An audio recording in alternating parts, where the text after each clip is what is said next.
మాజీ మంత్రి రోజాపై కమెడియన్ కిరా కార్పి సంచలన వ్యాఖ్యలు చేశాడు. ఇటీవల వెన్నుపోటు దినం సందర్భంగా మాజీ మంత్రి రోజా రెండు చెవుల్లో పువ్వులు పెట్టుకోవడం తెలిసిందే. ఈ సందర్భంగా కూటమి ఏడాది పాలనపై ఆమె అనేక రకాల విమర్శలు చేసింది. దీనిపై తాజాగా స్పందించిన కమెడియన్ కిరా కార్పి కౌంటర్ ఇచ్చాడు. గత ఏడాది కూటమి పాలనలో సంక్షేమ పథకాలతో పాటు అభివృద్ధిని గుర్తు చేశారు. జాగ్రత్తగా మాట్లాడాలని రోజాను హెచ్చరించారు. అవాకులు చవాకులు పెలితే సహించేది లేదని స్పష్టం చేశారు.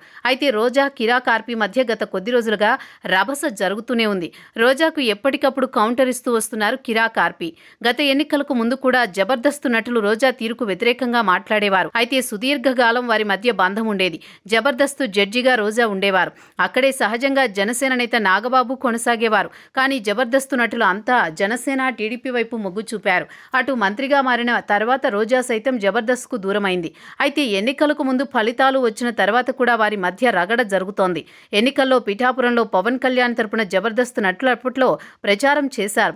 దీనిపై రోజా సంచలన వ్యాఖ్యలు చేశారు. వాళ్ళంతా చిన్న చిన్న ఆర్టిస్టులని, డబ్బుల కోసం పనిచేసేవారని, మెగా ఫ్యామిలీకి ఎదురు వెళితే ఇండస్ట్రీలో లేకుండా చేస్తారని భయంతో ప్రచారం చేస్తున్నారని కామెంట్ చేశారు. దీనిపై ఓ రేంజ్లో విరుచుకుపడ్డారు కిరా కార్పి.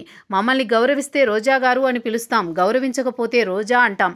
వాళ్ళంతా చిన్న చిన్న ఆర్టిస్టులంట. ఈవిడేమైనా 15 సెన్సేషనల్ అవార్డులు, 10 ఆస్కార్ అవార్డులు కొట్టిందా?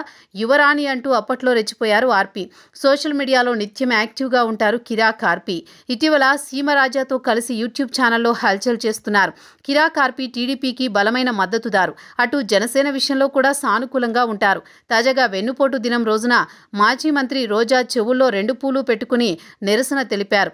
చంద్రబాబు సర్కారుపై సంచలన ఆరోపణలు చేశారు. దీంతో రంగంలోకి దిగిన ఆర్పి ఏడాది కాలంగా అమలవుతోన్న పింఛన్లు, అన్నా క్యాంటీన్లు, 3 గ్యాస్ సిలిండర్లు, అభివృద్ధి పనులు వివరిస్తూ రోజాకు ఇచ్చి పడేశారు. ప్రస్తుతం సోషల్ మీడియాలో కిరా కార్పి కామెంట్స్ వైరల్ అవుతున్నాయి.